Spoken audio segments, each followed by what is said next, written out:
और बड़ी खबर आपको बता दें, दिल्ली के रोहिणी के एक स्कूल के पास ब्लास्ट का सीसीटीवी वीडियो अब सामने आया है। रोहिणी के प्रशांत विहार इलाके में सीआरपीएफ के स्कूल की बाउंड्री के पास आज सुबह धमाका हुआ है और न्यूज 18 इंडिया पर ब्लास्ट का एक्सक्लूसिव सीसीटीवी वीडियो आप देख सकते हैं। इसके बाद आसपास धुएं का गुबार भी आपको नजर आ रहा होगा। फिलहाल मौके पर special cell, NIA, CRPF, FSL और एनएसजी ब्लास्ट की टीमें लगातार जो है यहाँ पर बनी हुई है। पूरे इलाके को कॉर्डन ऑफ कर दिया गया है, पूरे इलाके की मैपिंग की जा रही है। लेकिन ये सीसीटीवी फुटेज आप देख पा रहे हैं एक्सक्लूसिवली न्यूज 18 इंडिया पर। आप देखिए कि किस तरीके से यहाँ पर धमाके का जो है पहला सीसीटीवी वीडियो जो सामने आया और तस्वीरों में आप देख भी पा रहे हैं। सुबह का मौका है जब आपको वातावरण जो है बिल्कुल शांत नजर आएगा, गाड़ियां यहाँ पर रुकी हुई हैं। लेकिन जैसे ही यहाँ पर धमाका होता है आप देखिए कि किस तरीके से धुएं का गुबार जो है आसपास पूरे इलाके में फैल जाता है। अब सवाल ये खड़े हो रहे हैं कि क्योंकि फेस्टिव सीजन है, आज करवा चौथ का दिन भी है, दिवाली भी आने वाली है और उससे पहले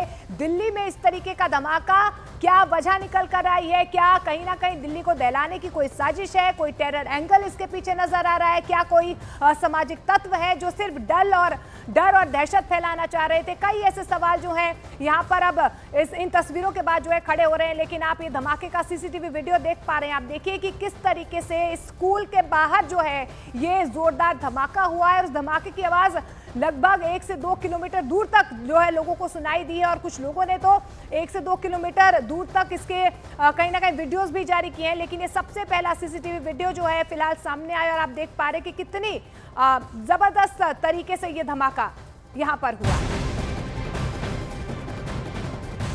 और दिल्ली पुलिस ने रोहिणी धमाके मामले में एफआईआर दर्ज कर ली है। पुलिस ने एक्सप्लोजिव एक्ट यानी कि विस्फोटक अधिनियम और पब्लिक प्रॉपर्टी को नुकसान पहुंचाने की धाराओं के तहत मुकदमा दर्ज कर लिया है। मामले की जांच के दौरान इसमें आपराधिक साजिश की धारा जोड़ी जा सकती है। दिल्ली पुलिस आला कमान द्वारा निर्देश दिए गए हैं कि मुकदमा स्थानीय थाने की तरफ से दर्ज किए जाने के बाद इस मामले को जांच के लिए दिल्ली पुलिस की स्पेशल सेल को सौंप दिया जाएगा, जहां पर इस जांच का नेतृत्व स्पेशल सेल के एसीपी और डीसीपी स्तर के अधिकारी करेंगे। यही नहीं, जांच के दौरान मामला गंभीर पाए जाने पर इस मामले को एनआईए को भी ट्रांसफर किया जा सकता है।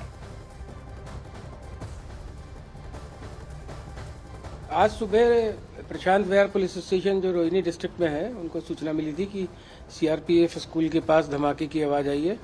तुरंत पुलिस टीम्स मौके पे पहुंची तो देखा कि कुछ वहाँ दुर्गंध भी थी और स्कूल के प्रमाइसिस में भी और आसपास के कुछ दुकानों में भी शीशे टूटे हुए थे। किसी व्यक्ति को किसी प्रकार की चोट नहीं आई है।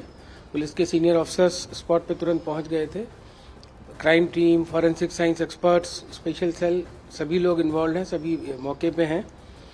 इस बारे में इन्वेस्टिगेशन की जा रही है, धमाके के कारणों की जांच और कैसे ये हुआ, इस विषय में जैसे ही कोई अपडेट होगा आप लोगों को सूचित किया जाएगा। तो इस पूरे मामले की जांच लगातार जारी है। लेकिन दिल्ली में सीआरपीएफ स्कूल के पास हुए धमाके में जांच एजेंसियों को सफेद पाउडर भी मिला है। जांच एजेंसियां इस एंगल से भी जांच कर रही हैं कि कहीं सफेद पाउडर का इस्तेमाल धमाके में तो नहीं किया गया है। दिल्ली पुलिस ये पता लगाने की कोशिश कर रही है कि आखिर ये धमाका किस चीज का था। एफएसएल को वायर यानी कि तारनुमा चीज भी यहां पर मौके से बरामद हुई है, इसकी भी जांच की जा रही है। तो देखिए, जांच का दायरा लगातार आगे बढ़ता हुआ नजर आ रहा है। लेकिन कई सवाल जो है यहाँ पर सुरक्षा व्यवस्था को लेकर खड़े हो रहे हैं। 2 तस्वीरें हम आपको दिखाने की कोशिश कर रहे हैं। यहाँ पर सबसे पहले जो है मौका वारदात पर एक सफेद पाउडर नुमा चीज मिली है जिसकी जांच लगातार जारी है। तो वहीं दूसरी तस्वीर में हम आपको वो सीसीटीवी फुटेज दिखा रहे हैं कि किस तरीके से सुबह लगभग 7:45 पर ये जोरदार धमाका होता है, जिसके बाद धुएं का गुबार जो है आसपास पूरे इलाके में फैल जाता है।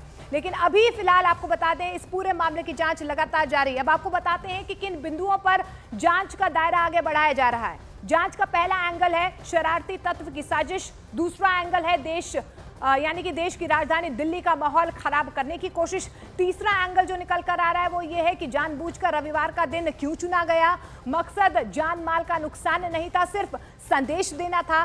चौथा एंगल जांच भटकाने की कोशिश, कहीं ना कहीं जानबूझकर सीआरपीएफ स्कूल को निशाना बनाया गया, एक से ज्यादा लोग साजिश में शामिल हो सकते हैं। इन तमाम एंगल्स पर कहीं ना कहीं अब जांच हो रही है कि क्या सिर्फ दहशत फैलाने की कोशिश थी, क्या सिर्फ डराना और कहीं ना कहीं लोगों के मन में डर फैलाना कहीं ना कहीं इसकी साजिश हो सकती है, या शरारती तत्व जो है इस साजिश में शामिल हो सकते हैं, कोई टेरर एंगल जो है इस पूरे मामले में पीछे हो सकता है। क्योंकि देश की राजधानी दिल्ली में अगर इस तरीके का धमाका होता है तो कहीं ना कहीं सुरक्षा व्यवस्था को लेकर लगातार सवाल खड़े होते हैं। ये धमाका प्रशांत विहार के सीआरपीएफ स्कूल के पास हुआ है। धमाका इतना जोरदार था कि आसपास की दुकानों के कांच के शीशे टूट गए। धमाके के बाद तुरंत ही special cell, crime branch, CFSL और बम डिस्पोजल स्क्वाड को भी मौके पर बुला लिया गया है।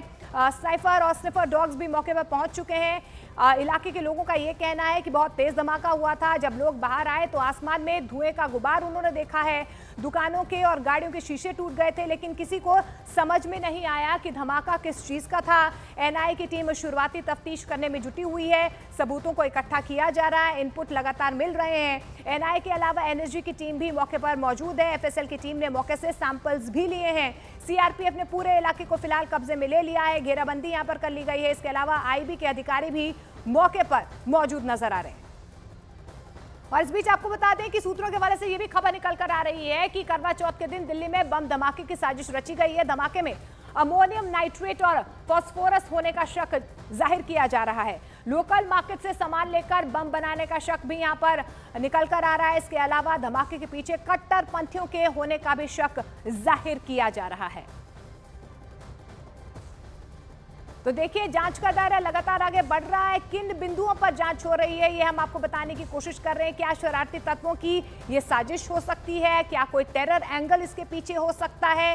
क्या सिर्फ और सिर्फ दहशत फैलाना इसका कहीं ना कहीं मकसद था? तो ये तमाम एंगल्स जो हैं जिन पर इस पूरे मामले में जांच आगे बढ़ रही है।